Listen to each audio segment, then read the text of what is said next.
Just a few weeks before Mobile World Congress, the talk is the HTC M7. How's it going, guys? I'm Aaron from PhoneDog.com, and that's the latest rumored device from HTC. It's getting a lot of buzz, but my question to you is, can it compete in 2013 against industry heavyweights like Apple, Samsung, and more? Let's go talk about it.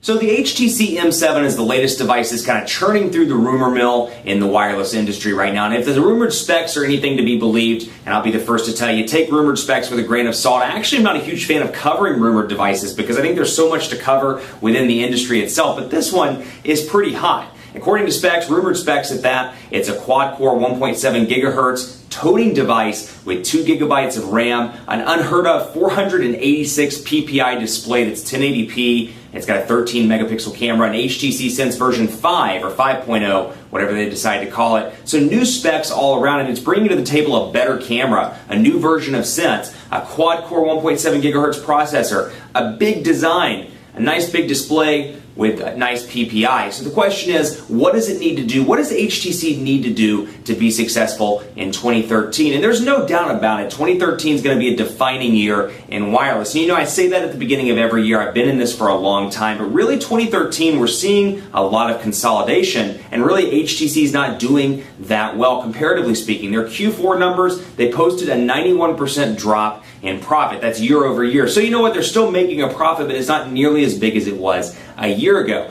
That's not a huge deal when you look at those numbers and those numbers alone, but when you compare those to Apple, Samsung, other industry heavyweights in the market, it presents an interesting conundrum for HTC. They're trying to diversify with their Windows phones. You're looking at the potential of an M7. What do they need to do? I think it's a couple of different things. One, if they release the HTC M7, they need to make it available on as many carriers as possible in the US. You know, I did the Sony video last week and I said the exact same thing. Carrier exclusivity needs to go out the window because honestly, when you itemize like that, you kind of segue a device into a particular carrier, you're eliminating the potential for a ton of people to adopt it. One thing I love about the Note 2, the Galaxy S3, the iPhone 5, is that it's available on most carriers, particularly the Note 2 and the Galaxy S3. I can walk into T-Mobile or Verizon or Sprint. I can walk out with pretty much the same device, save for a couple of different color schemes and things like that. I love the ability to do that. That's great for consumers because they're not forced to switch to a carrier that may not work well for them to get the device that they want, or vice versa. You know, they may love their carrier, they may want to stay with them, but they may really want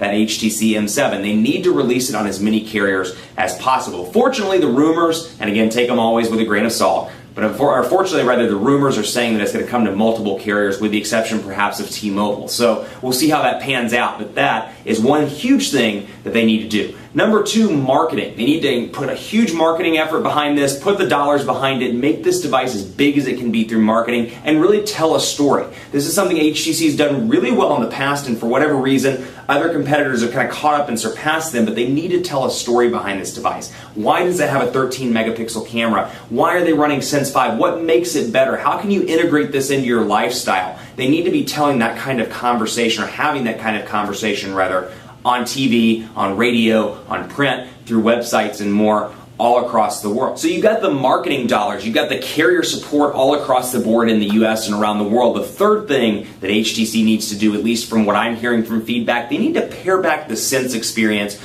just a little bit. Now granted, I haven't looked at Sense 5 or 5.0, whatever they decide to call it, but they need to pare back and make it a little bit less laggy, a little bit less resource heavy, so people can get that experience that comes from something like Motorola's user interface or Samsung's user interface, something that integrates just a little bit better with Android. I'm hoping that the 2 gigabytes of RAM combined with the benefits that they've increased, or the benefits they put into Sense 5 or 5.0, really make this device a speedy device, because you know what? I'll be the first to tell you, from a demographic standpoint, they got to appeal to multiple demographics with this device. It's not just appealing to the tech nerd or just appealing to the first-time smartphone user. They need to appeal to a bunch of different people.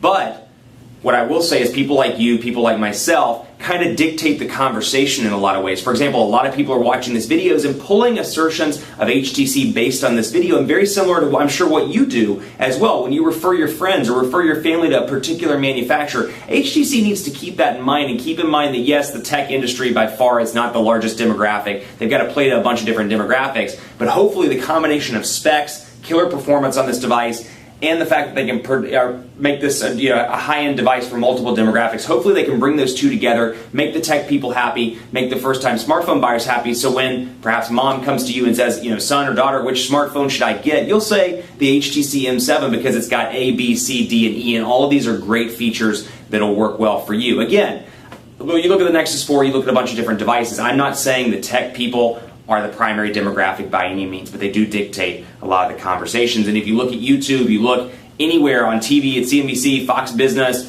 CNN, ABC, the people that are talking are tech pundits, and you know what? Their influence does matter. So hopefully they'll appeal to all of those demographics. They'll appeal to the first-time smartphone buyers, perhaps to somebody that's coming from a Samsung or an Apple device, and they can bring people in to the HTC M7. But I would love to hear from you with this device. What do you want to see from the HTC M7? Do you want to see, and get as techie as you want to, because we'll have a conversation about this in the comments section. Do you want to see stock Android? Do you want to see better features? Do you want to see better software specifications? Just tell me. PhoneDog_Aaron on Twitter, Facebook, facebook.com/PhoneDog, in the comments section below on YouTube or on the site at PhoneDog.com. I'd love to hear from you because I think your perspective is particularly interesting as well as we work towards this high-end potential device from HTC. I want to see what angle they take this. If they take it towards the high-end techies, which HTC does have a huge developer community and have done really well with that in the past, or do they work with the first-time smartphone buyers, that demographic, perhaps the retail customer, the person that doesn't know that much about smartphones walking in.